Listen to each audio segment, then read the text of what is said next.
오늘은 열정의 회복이라는 제목으로 하나님의 말씀을 살펴보겠습니다. 지난주에 5월이 되었습니다. 5월이 되어지면서 두 가지가 많이 생각이 나면서 참 여러 가지 생각을 했습니다. 하나는 이 문장입니다. 향나무는 자기를 찍는 도끼에게 향기를 묻혀준다. 향나무는 자기를 찍는 도끼에게 향기를 묻혀준다. 이런 향나무 같은 분들이 참 많은 가정이다, 그런 공동체다 그러면 그곳은 참 행복할 것입니다. 이 문장을 보면서 계속해서 제 스스로에게 이런 질문을 해봅니다. 나는 향나무 같은 아빠일까? 나는 향나무 같은 그런 남편일까? 진짜 향나무 같은 이런 아빠가 됐으면 좋겠습니다. 이런 향나무 같은 그런 남편이 되었으면 좋겠습니다. 또 하나 생각하게 했던 것은 앵그리맨이라는 그림책 때문에 생각을 참 많이 했습니다. 이 책을 보다가 굉장히 많은 충격을 받았습니다. 검색을 해보았더니만요, 독후감들이 굉장히 많더라고요. 초등학교 2학년 아이가 이런 독후감을 썼습니다. 보이의 아빠는 엄청 크다. 무서운 표정과 거대한 빨간 손을 가지고 있지만 보이는 아빠를 좋아한다. 그러나 아빠가 화가 나면 앵그리맨으로 변한다. 온몸이 빨갛게 불타오르고 괴물처럼 변하면 엄마랑 보이는 벌벌 떤다. 이 책을 요약하고 나서 이 아이가 이렇게 이야기를 합니다. 나도 앵그리맨이 찾아올 때가 있다.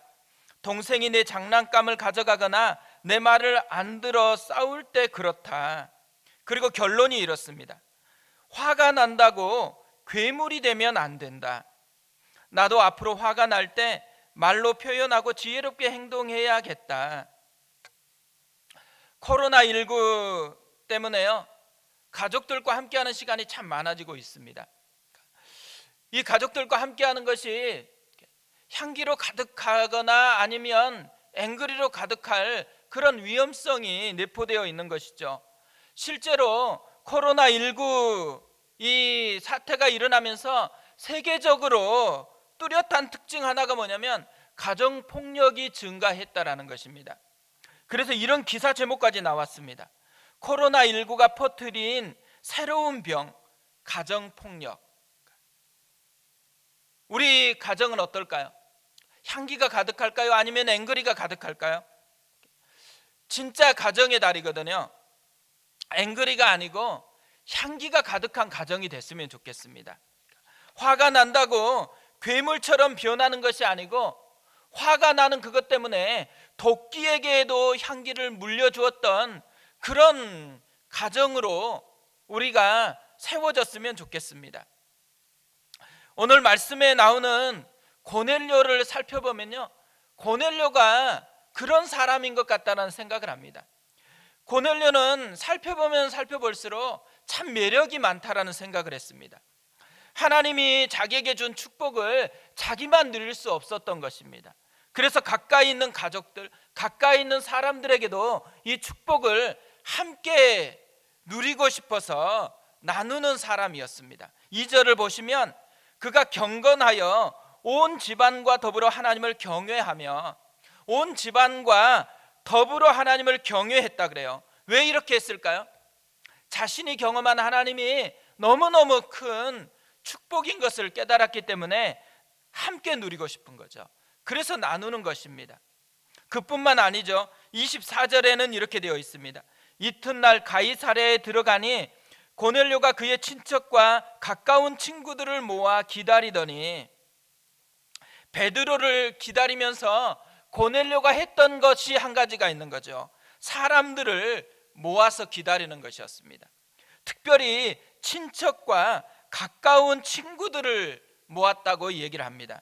왜 이렇게 사람을 모았겠어요? 하나님의 축복을 함께 누리고 싶은 것이죠. 한 사람 한 사람이 향기를 맛보는 그런 사람이 되기를 꿈꾸는 거죠. 이 고넬료의 강점이 어디에 있겠어요? 좋은 것이면 나누고 싶은 거예요. 진짜 하나님의 축복이라고 여기는 것은 함께 가까운 사람에게 나누고 함께 누리고 싶은 마음, 이것이 고넬료의 가장 큰 강점이라는 것이죠. 어찌 보면요, 진짜 고넬료는 향나무 같은 그런 사람인 것 같다는 생각을 합니다. 이렇게 고넬료와 그의 가정에 모인 사람들, 이 사람들에게 있는 뚜렷한 한 가지 특징이 있습니다. 33절을 보면요, 내가 곧 당신에게 사람을 보내었는데 오셨으니 잘하였나이다. 이제 우리는 주께서 당신에게 명하신 모든 것을 듣고자 하여 다 하나님 앞에 있나이다. 사모함, 간절한 기대감, 하나님이 주실 것에 대한 간절한 기대감이 있다라는 것이죠. 그래서 이들은 베드로 앞에 있다고 얘기하지를 않습니다. 하나님 앞에 있다고 그렇게 이야기를 하고 있습니다. 오늘 이들이 기대하는 것은 베드로가 얼마나 뛰어나느냐가 아니에요. 하나님이 베드로를 통해서 어떻게 역사할 것인가에 대한 기대감이 있는 것이죠. 이게 예배자의 마음입니다.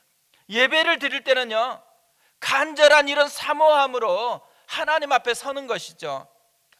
우리가 오늘 드리는 예배도 그랬으면 좋겠습니다. 오늘 드리는 예배가 설교자 앞에 서 있는 것이 아니고 하나님 앞에 서 있었으면 좋겠습니다. 하나님이 오늘 나에게 무슨 일을 행하실지, 하나님이 오늘 우리 가정에 무슨 일을 행하기를 원하시는지, 그 사모함, 그 기대감을 가지고서 하나님 앞에 섰으면 좋겠습니다. 이런 기대감을 가지고 하나님을 바라볼 때요, 하나님이 이들에게 주시는 것이 있습니다. 하나님이 대충 그냥 껍데기를 주시는 것이 아니에요. 진짜 중요한 것을 주기를 원하시겠죠. 자동차 같으면요, 가장 중요한 엔진, 새로운 엔진을 주기를 원하시는 것입니다. 가정을 변화시킬 새로운 엔진을 하나님이 주기를 원하시는 거죠. 오늘 말씀을 우리가 살펴보면서요, 하나님이 이들을 변화시키고 이 가정을 변화시키기 위해서 주고 싶었던 새로운 엔진이 무엇인지, 그거를 우리가 말씀을 통해서 좀 살펴보았으면 좋겠습니다. 하나님이 오늘 이들에게 주신 게 뭐냐면, 첫 번째로는 복음입니다. 복음. 36절을 보세요. 만유의 주 대신 예수 그리스도로 말미암아 화평의 복음을 전하사 이스라엘 자손들에게 보내신 말씀, 간절한 기대감으로 바라보고 있는 이들에게 베드로가 첫 번째로 이야기한 하나님의 말씀은 복음이었습니다. 화평의 복음. 이걸 보면 알 수 있는 게 뭐겠어요? 한 사람에게 가장 절박하게 필요한 것은 복음이라는 것이죠. 한 가정에게 진짜 가정을 바꾸기 위해서 가장 절박하게 필요한 것이 있다면 그것이 복음이라는 말입니다. 하나님과 동행하는 폭풍 속의 가정이라는 책이 있습니다. 이 책에서 러셀 무어 목사님은 이렇게 이야기를 합니다. 마귀는 결혼 전문가나 자녀 양육 전문가에게 신경 쓰지 않는다. 마귀는 당신의 자녀가 졸업식 때 학생 대표로 연설을 하는 것이나 많은 트로피를 받아오는 것에 신경 쓰지 않는다. 그렇지만 십자가에는 떤다. 그렇지만 십자가에는 떤다. 가정에 가장 절박하게 필요한 게 뭐라고요? 십자가. 진짜 복음이 가정에 필요하다라는 것이죠. 복음이 살아서 숨쉬는 것, 복음을 맛보는 곳이 가정이 되어야 한다라는 것입니다. 그래서 베드로는 이렇게 기대감이 가득한 이들에게 제일 먼저 복음을 전하는 것이죠. 베드로가 전한 복음이 무엇일까요? 예수 그리스도입니다. 만유의 주 대신 예수 그리스도, 그분을 전하는 것이죠. 오늘 말씀을 보면요, 베드로가 이 예수 그리스도를 전하는데 이 전하는 복음을 보면 두 가지 특징이 있는 것을 발견합니다. 첫 번째 특징은 뭐냐면 예수님만 전한다라는 거예요. 베드로는 예화를 전하는 것이 아니에요. 예수님만 소개하는데 세 가지로 소개를 합니다. 첫 번째로는 그분의 사역입니다. 38절을 보세요. 하나님이 나사렛 예수에게 성령과 능력을 기름 붓듯 하셨음에 그가 두루 다니시며 선한 일을 행하시고 마귀에게 눌린 모든 사람을 고치셨으니 이는 하나님이 함께 하셨습니다. 예수님의 공생의 사역을 요약해서 정리를 합니다. 두루 다니고 선한 일을 행하고 마귀에게 눌린 모든 사람을 회복시켜 주셨다. 사람을 고쳐주는 사역, 이것이 예수님의 사역이었다라는 거죠. 두 번째로 소개하는 것은 예수님의 죽음과 부활입니다. 39절 40절에 우리는 유대인의 땅과 예루살렘에서 그가 행하신 모든 일의 증인이라. 그를 그들이 나무에 달아 죽였으나 하나님의 사흘 만에 다시 살리사 나타내시되, 예수님의 십자가의 죽으심과 부활하심을 얘기를 하죠. 그리고 세 번째로 베드로가 소개하는 것은 최후의 재판장이신 예수님입니다. 42절에 우리에게 명하사 백성에게 전도하되 하나님의 살아있는 자와 죽은 자의 재판장으로 정하신 자가 곧 이 사람인 것을 증언하게 하셨고, 예수님의 공생의 사역, 예수님의 죽으심과 부활하심, 예수님의 다시 오실 그 모습, 재판장으로 오실 그 모습을 소개를 해요. 이 세 가지를 다 결합하면 무슨 말이 되겠어요? 예수님이 모든 것이라는 거예요. 예수님이면 충분하다라는 것이죠. 그러니까 백문일답이에요. 우리 삶에 여러 가지 문제가 있고 여러 가지 질문은 있는데 그 모든 핵심의 답은 예수님이라는 거죠. 예수님을 만나면 어떤 문제든지 뒤바뀌어질 수 있다는 것을 이야기하는 거죠. 예배는 예수님을 만나는 곳입니다. 교회는 예수님을 맛보고 그분으로 인하여서 새로움을 경험하는 곳, 그것이 교회인 것이죠. 두 번째로요, 베드로가 설명하는 이 전하는 복음은 정보가 아닙니다. 복음이 능력이라는 것을 전하고 있다는 거죠. 베드로는 예수님을 전하면서요 강조하고 있는 것이 하나 있어요. 강조하고 있는 것이 무엇이냐면 변화입니다. 변화. 복음이 일으키는 변화, 그 변화를 지금 자신들이 맛보았다는 거예요. 먼저 복음이 일으키는 그 변화의 능력을 자신들이 맛보고 있다라고 이야기하면서 그것을 표현하는 한 단어가 있습니다. 그 단어가 뭐냐면 우리라는 단어예요. 예수님을 전하면서 베드로는 우리를 강조를 합니다. 39절을 보세요. 우리는 유대인의 땅과 예루살렘에서 그가 행하신 모든 일의 증인이라. 그들이 나무에 달아 죽였으나, 예수님의 공생의 기간에 행하신 일을 얘기하면서 뭘 얘기를 해요? 우리가 증인이 됐다라는 거예요. 우리가 복음으로 말미암아 변화가 되었다라는 것이죠. 그것만이 아니에요. 41절에 보면 예수님의 죽음과 부활을 전하면서도 또 뭘 얘기해요? 우리를 이야기를 합니다. 42절에서도 마찬가지예요. 재판장이신 그분을 이야기하면서 또 뭘 얘기해요? 우리에게 명하사 백성에게 전도하되 이 사람인 것을 증언하게 하셨고, 무슨 말이에요?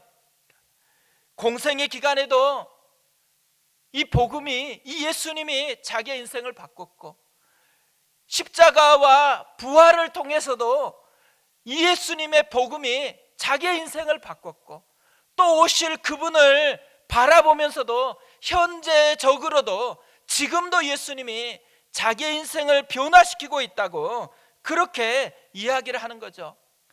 복음이 변화시킨 사람, 그 사람이 자기라고 얘기하면서 우리를 그렇게 강조하고 있다는 것입니다. 또 하나 복음이 변화시킨 사람들이 나옵니다. 43절을 보세요. 그에 대하여 모든 선지자도 증언하되 그를 믿는 사람들이 다 그의 이름을 힘입어 죄사함을 받는다 하였느니라.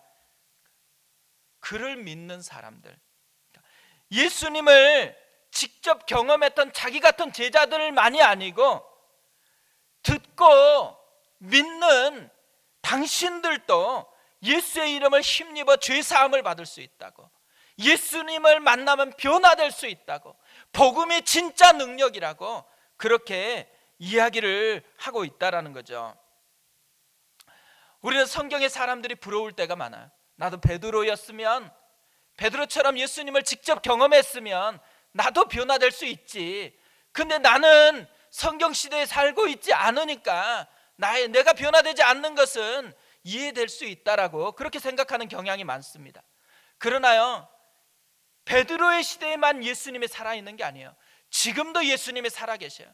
지금도 우리 속에서 살아계시면서 듣고 믿는 한 사람 한 사람을 변화시키고 있다는 것이죠. 복음은 듣고 믿는 모든 사람을 변화시키는 진짜 능력이라는 것입니다. 그렇기 때문에요, 그리스도인이 진짜 불행할 때가 있어요. 그건 뭐냐면 신앙이 화석화될 때입니다. 신앙이 박물관화 되어질 때입니다. 다 과거 얘기예요. 옛날에 맛봤는데 지금은 주님이 나와 함께하고지 않는 것 같은데도 그냥 방치해버릴 때, 복음은 어제 이야기가 아니라는 거예요. 이 베드로의 이 감정 속에 느끼는 게 뭐냐면, 베드로는 지금 나를 변화시키는 함께 하시는 하나님의 이야기라는 것을 이야기하고 있다는 것이죠. 우리가 이것을 맛봐야 됩니다. 지금 나와 함께하는 복음의 능력, 지금 나를 바꾸시는 예수 그리스도를 내가 맛보아야 된다는 것이죠. 다윗은요, 시편 34편에서 이렇게 고백합니다. 너희는 여호와의 선하심을 맛보아 알지어다. 그에게 피하는 자는 복이 있도다. 너희 성도들아, 여호와를 경외하라. 그를 경외하는 자에게는 부족함이 없도다. 젊은 사자는 궁핍하여 줄일지라도 여호와를 찾는 자는 모든 좋은 것에 부족함이 없으리로다. 이 고백을 보면 마치 왕궁에서 고백하는 것 같잖아요. 이제 모든 어려움 다 끝났고 이제 편안하게 누릴 게 가득하니까 이런 고백할 것 같죠. 근데 이 시편 34편을 보면요, 언제 쓰여졌냐면 아비멜렉 왕 앞에서 미친 척 하다가, 미친 척해서 구사일생으로 살아나고 난 후에 고백하는 고백이 이 고백입니다. 여호와의 선하심을 맛보아 알지어다. 현실은 비참해요. 근데 비참함을 맛보고 있는 게 아니에요. 함께 하시는 하나님을 맛보고 있다는 거예요. 우리가 어렵죠. 코로나 때문에 어려워요. 어려움을 보면 안 된다는 거예요. 이 어려움 속에 함께 하시는 하나님의 능력, 나와 함께하고 나를 변화시키고 나를 강하게 하시는 하나님의 함께 하심을 맛보는 것, 이것이 우리가 해야 되는 가장 중요한 일이라는 것이죠. 우리가 교회적으로 하나님을 바라보는 시간을 갖고 있습니다. 저녁 8시마다 모여가지고 하나님을 바라보는 시간을 갖고 있는데요, 이게 계속되니까 우리 아이들이 굉장히 힘들어하고 있습니다. 그런데 제가 이 하바씨를 계속 같이 하다가요, 뚜렷하게 발견한 게 한 가지가 있습니다. 그게 뭐냐면 차이예요. 차이. 제가 맛본 하나님하고 우리 아이들이 맛본 하나님이 너무 큰 차이가 난다는 것을 느끼고 있습니다. 이 차이 때문에 애들은 부담스러워요. 애들은 제가 한마디 하려고 하면 조금 부담스러워하는 경향이 있습니다. 그런데 왜 제가 이 부담감을 느끼게 하고 있을까요? 간절한 사모함이 생기기 때문에 그래요. 제가 맛본 그것보다 좀 더 많은 것을 맛보았으면 좋겠어요. 제가 맛본 하나님보다 우리 아이들이 맛보는 하나님은 더 풍성했으면 좋겠다라는 그 마음이 생기니까. 근데 이게 너무 뜨거워지면 부담스럽긴 할 것 같습니다. 그런데요, 이 사모함이 저에게 주는 좋은 점 하나가 있습니다. 그건 뭐냐면 간절한 기도예요. 아이들을 보면서 간절하게 기도하게 되어집니다. 진짜 다윗이 고백하는 것처럼 여호와의 선하심을 맛보아 알지어다. 이 고백하는 사람이 되게 해달라고. 베드로가 얘기하는 것처럼 우리 믿는 모든 사람을 변화시키는 그 능력이 복음이라는 것을 고백하는 그 사람이 되게 해달라고. 우리 아이들만이 아니죠. 우리 교회에 속한 모든 아이들, 또 우리 교회에 속한 모든 성도들, 한 분 한 분이 진짜 이 복음을 만났으면 좋겠어요. 이 예수 그리스도를 진짜 만나고 그 예수 그리스도와 함께하는 것 때문에 모든 현실 속에서 그분으로 말미암아 여호와의 선하심을 맛보아할지어다 노래하는 그 사람이 되어지는 은혜가 있었으면 좋겠습니다. 두 번째로 하나님이 주신 것이 있다면 성령의 부어주심입니다. 44절 45절입니다. 베드로가 이 말을 할 때에 성령이 말씀 듣는 모든 사람에게 내려오시니 베드로와 함께 온 할례 받은 신자들이 이방인들에게도 성령 부어주심으로 말미암아 놀라니 말씀을 듣는 모든 사람에게 일어난 뚜렷한 한 가지 변화가 있었습니다. 성령이 내려오신 거예요. 성령을 들었거나 성령을 믿고 있다고 표현한 게 아니에요. 성령이 내려오셨다, 성령을 부어주셨다, 성령을 부어주셨다라는 이걸 뭘로 느끼고 있겠어요? 성령이 강력하게 이끄는 변화를 보니까 이런 것을 느끼는 거죠. 한 사람 한 사람에게 성령님이 그들 가운데 역사해서 그들을 이끌어가니까 나타나는 변화가 있었다라는 거예요. 그 변화가 뭐예요? 46절입니다. 이는 방언을 말하며 하나님 높임을 들음이로라. 말이 바뀌었어요. 말이 하나님을 높이는 찬양이 일어났어요. 자기 자랑이 아니죠. 하나님을 자랑해요. 우리가 집에서 화내고 싶지는 않죠. 앵그리맨이 되고 싶은 건 아니잖아요. 앵그리맨이 되지 않는 비결이 어디에 있어요? 참는다고 되는 게 아니에요. 뭐가 일어나야 돼요? 성령의 나타나심, 성령의 부어주심. 성령님이 주인이 돼서 내 인격을 바꿔버리면 뭐가 일어나요? 말이 바뀌어요. 하나님을 높이는 일이 일어나요. 짜증이 아니고 감사가 일어나고 노래가 일어날 수 있는 그런 역사가 나타난다라는 거죠. 신앙은 이론이 아닙니다. 신앙은 사건이에요. 하나님의 사건은 우리 가운데도 여전히 계속되고 있다라는 거죠. 근데 이 하나님의 사건이 어디에서 일어나요? 고넬료의 가정에서 일어납니다. 교회에서 일어나는 게 아니에요. 고넬료의 가정에서 어떤 사람들에게는 말씀을 듣는 사람, 오늘 지금 이 시간에 말씀을 듣고 있는 이 시간에 우리가 사모해야 될 게 이겁니다. 고넬료의 가정에 임하였던 그 성령의 임하심, 내 심장에 성령님이 주인이 돼서 끌고 가는 그 삶이 되어지는 것, 이것을 우리가 오늘 기대해야 된다라는 것이죠. 저는 교회를 개척하고서요 뚜렷하게 감사할 수밖에 없는 것이 하나 있습니다. 그게 뭐냐면 하나님을 경험하는 이야기가 참 많다라는 거예요. 최근에도요 카톡을 하나 받았습니다. 이렇게 시작을 합니다. 오늘 언니에게 연락이 왔어요. 이 언니가요 우리 교회에 다녔던 분이거든요. 근데 지금 방학 중에 있습니다. 언니만 아니에요. 그 아들도 우리 교회에 다니다가 지금 방학 중에 있습니다. 그런데요 이 아들이 무슨 일인지 몰라도 다시 교회를 나가고 싶은 마음이 든 거예요. 그래서 가족들에게 다시 교회를 나가고 싶다고 이렇게 이야기를 했습니다. 그런데 문제는 어디 있어요? 하늘꿈교회 선생님들이 너무 자주 연락을 했는데 다 씹었어요. 다 연락을 반응하지 않았습니다. 그러니까 죄송하고 민망해가지고 하늘꿈교회는 못 가겠고 다른 교회로 갈까 이런 생각이 들어서 그렇게 질문한 거예요. 그럼 다른 교회라도 갈까? 근데 놀라운 일이, 더 큰 놀라운 일이 발생을 했습니다. 이 얘기를 들은 아빠의 반응에, 이 형부의 반응입니다. 이렇게 되어 있습니다. 저희 형부는 안티크리스찬이고 교회에 대한 심한 거부감이 있었거든요. 그런 형부가 조언하기를 교회 갈 거면 하늘꿈 교회 가라고 강하게 얘기했다고 합니다. 놀라운 일이죠. 그러면서 이렇게 첨부를 했습니다. 그곳이 목사님과 전도사님들과 선생님들 모두 너무 좋으신 분들 많고 믿을 수 있는 느낌이 든다고. 그래서 아들이 아빠도 교회 갈 거야 라고 물으니 당장은 갈 수 없지만 다음에 가게 되면 하늘꿈 교회 가야지 라고 했다고 해요. 이런 하나하나 복음이 화석이 아니고 복음이 현재 우리 속에 역사하는 이야기들이 진짜 교회에 많은 거예요.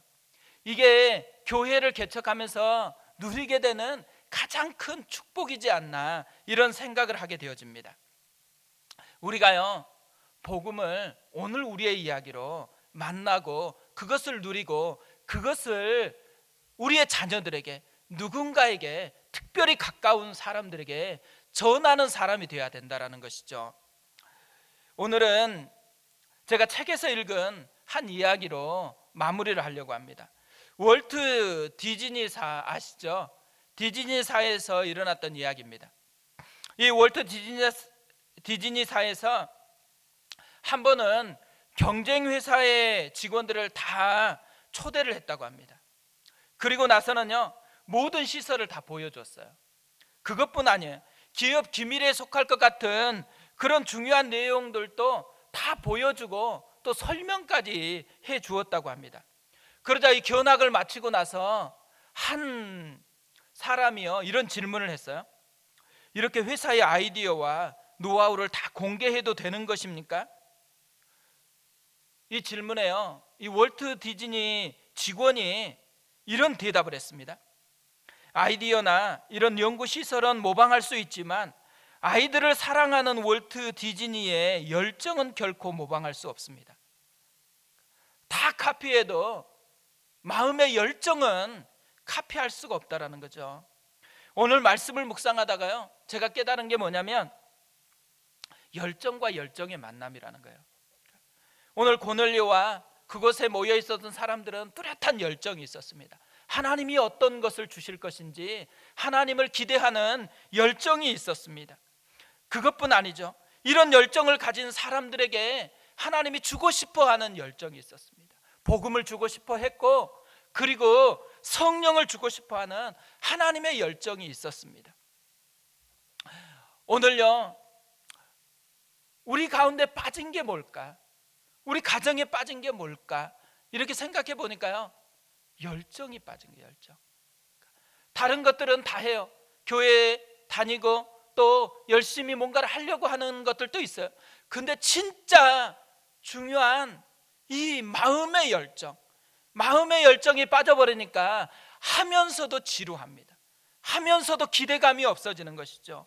그런데요, 이들에게 이 열정이 있었다는 거예요. 그리고 그 열정 가운데 하나님의 열정이 부어졌다는 것이죠. 오늘 우리에게도 이 디즈니사에서 직원이 고백했던 이 말, 다른 건 다 카피할 수 있어도 아이들을 사랑하는 열정만은 모방할 수 없을 거라는 것. 다른 건 다 카피할 수 있어도 하나님을 사랑하는, 하나님을 기대하는, 그래서 하나님 앞에 서 있다고 하는 이 열정만은 카피할 수 없다고. 그뿐 아니죠. 우리의 가정, 우리 아이들을 사랑하는 이 열정만은 누구도 따라갈 수 없다고. 내 아내를 사랑하는 열정, 내 남편을 사랑하는 열정만은 누구도 따라올 수 없다고. 이것이 회복되어지는 그런 한 주간이 되었으면 좋겠습니다.